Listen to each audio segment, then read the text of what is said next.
Hello friends, welcome to my YouTube channel legal and social awareness. मैं Karim Ahmad Siddiqui advocate.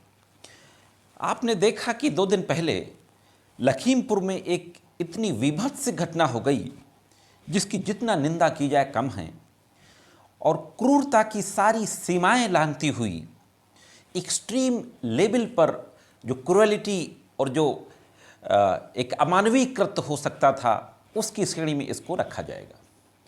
पिछले करीब 12 घंटों में मेरे कई व्यूवर्स के द्वारा यह बात पूछी गई कि यह जो घटना है लखीमपुर की, जिसमें यह आरोप लगाया जा रहा है centre state home minister Ajay Mishra के बेटे पर कि उसने वहां पर प्रोटेस्ट कर रहे किसानों के ऊपर कार चढ़ा दी, जिससे कई किसान शहीद हो गए। यह घटना आईपीसी के किन सेक्शंस के अंतर्गत कवर होगी? क्या यह हादसे में आएगी, जो एक सड़क हादसा होता है, या यह कल्पेबल होमोसाइड आपराधिक मानववध में आएगी, या यह हत्या की कोर्ट में आएगी? आज के इस एपिसोड में इन्हीं बातों पर चर्चा करेंगे और देखेंगे कि इस संबंध में कानून क्या कहता है और इस घटना को किस कानून यानी किस धारा के अंतर्गत रखा जा सकता है। तो दोस्तों, शुरू करते हैं और देखते हैं कि इस संबंध में कानून क्या है।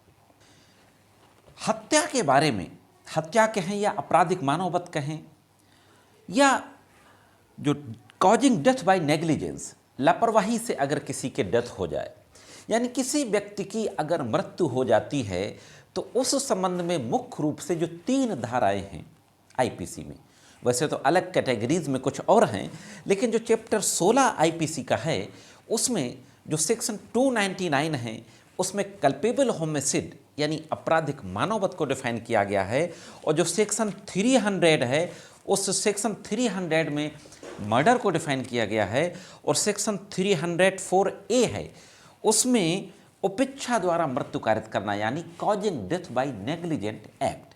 लापरवाही से अगर किसी हमारे लापरवाही काम से अगर किसी की मृत्यु हो जाती है तो उसके बारे में सेक्शन 304A में बताया गया है।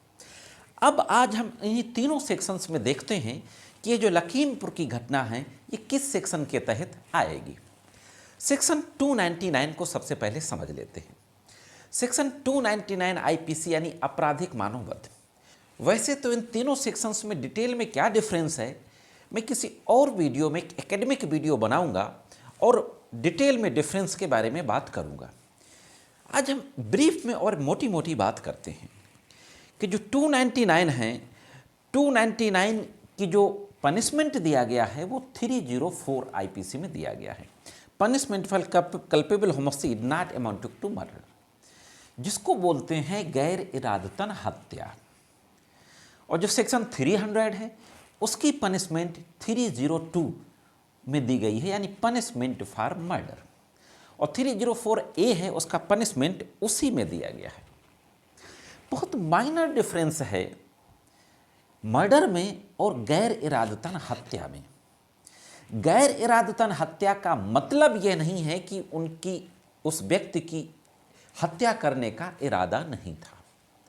जो एक पतली सी लाइन है दोनों के बीच में वो यह है, एक दोनों में इंटेंशन का होना जरूरी है, आशय इरादा का होना दोनों में जरूरी है। कहा जाता है गैर इरादतन हत्या, लेकिन दोनों में इंटेंशन का होना जरूरी है। उसमें भी मर्डर का इंटेंशन होना चाहिए। सेक्शन जो कहता है कि Hoover causes death by doing any act with the intention of causing death, मृत्यु कारित करने के आशय से कोई काम, या किसी की जो व्यक्ति जो किसी की डेथ कारित करता है with the intention of causing such body injury is likely to cause death, इस आशय के साथ ऐसी चोट पहुंचाना जिससे मृत्यु होने की संभावनाएं हों, और with knowledge that is likely to such act to cause death commits the offence of the culpable homicide, और इस बात का नॉलेज है कि जो वह काम जो करने जा रहा है उससे डेथ होने की संभावना है, तो इंटेंशन इसमें भी है। और सेक्शन जो 300 कहता है, 300 आईपीसी में भी इंटेंशन है।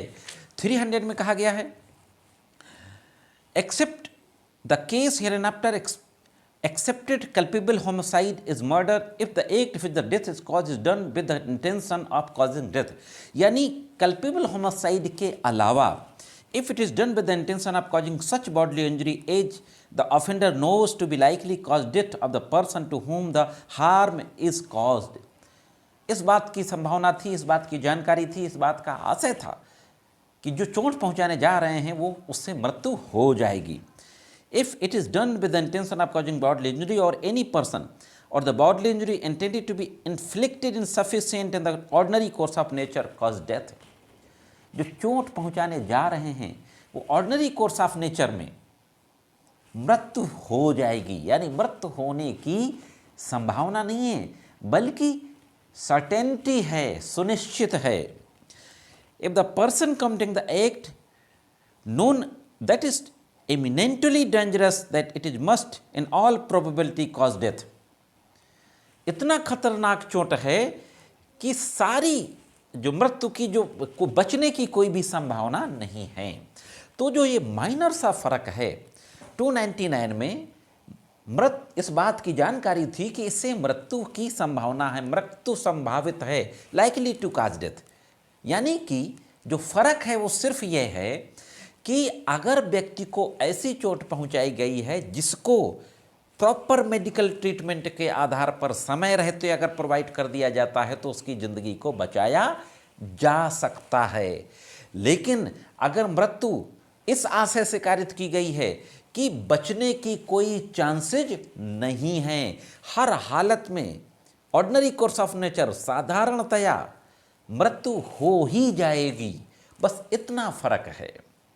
और 304 ए जो है, लापरवाही से अगर कोई काम ऐसा कर रहा है, सपोज आप किसी कुल्हाड़ी से आप पेड़ की एक डाल को काट रहे हैं, कुल्हाड़ी ढीली होकर निकल जाती है, छिटक के किसी को लग जाती है, उसकी किसी की मृत्यु हो जाती है, तो ये माना जाएगा कि आपकी लापरवाही से मृत्यु हुई है। आप जानबूझकर तेज कार चला रहे हैं ये जानते हुए कि किसी को नुकसान हो सकता है, आपका इरादा किसी को मारने का नहीं है, आपको लगता है मैं कंट्रोल कर लूँगा, लेकिन यह माना जा सकता है कि इससे एक्सीडेंट हो सकता है, तो वहाँ पर जो सेक्शन आएगा वो 304 ए आएगा, लेकिन यहाँ पर 304 आएगा, culpable homicide not amounted to murder. Means Ajay Mishra के बेटे जिस पर के आरोप लगाया जा रहा है वहाँ पर प्रोटेस्ट कर रहे किसानों पे कार चढ़ाते हुए निकल गया। एक वीडियो भी फ्लोट हो रहा है सोशल मीडिया पे, पता नहीं कि वो वीडियो असली है या नकली, मैं नहीं बता सकता, लेकिन चल रहा है। तो इस बात की संभावना थी कि मृत्यु हो सकती है, उसको नॉलेज था कि इससे मृत्यु हो जाएगी, लेकिन बचने के कोई चांसेज नहीं हैं, ऐसा नहीं था।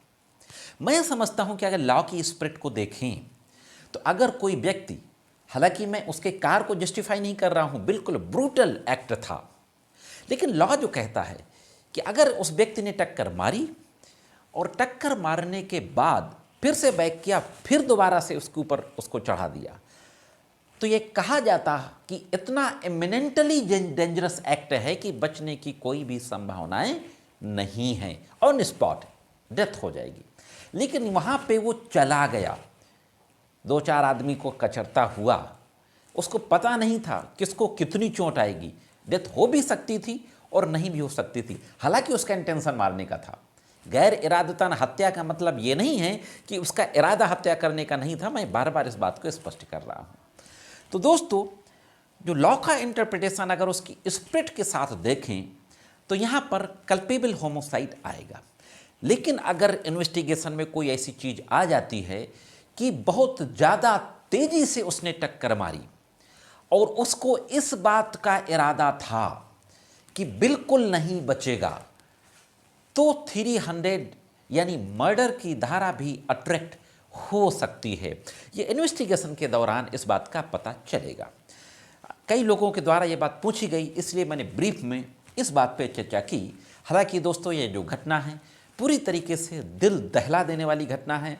इस घटना को किसी भी तरीके से जस्टिफाई नहीं किया जा सकता। अगर जो आरोप लगाया जा रहा है, जो इल्ज़ाम लगाया जा रहा है वो सच है, तो निश्चित रूप से जो भी कानून में पनिशमेंट प्रोवाइड है एक्सट्रीम लेवल पर, वो व्यक्ति इन्वेस्टिगेशन के बाद ट्रायल फेस करने के बाद अगर बियॉन्ड रीजनेबल डाउट उसके खिलाफ केस प्रूव होता है तो उस एक्सट्रीम लेवल की पनिशमेंट का हकदार है। दोस्तों, आज की वीडियो में सिर्फ इतना ही। मिलते हैं किसी अन्य वीडियो में कानून की कुछ अन्य जानकारियों के साथ। तब तक कानून की विभिन्न तरीके की जानकारियों के लिए देखते रहें लीगल एंड सोशल अवेयरनेस।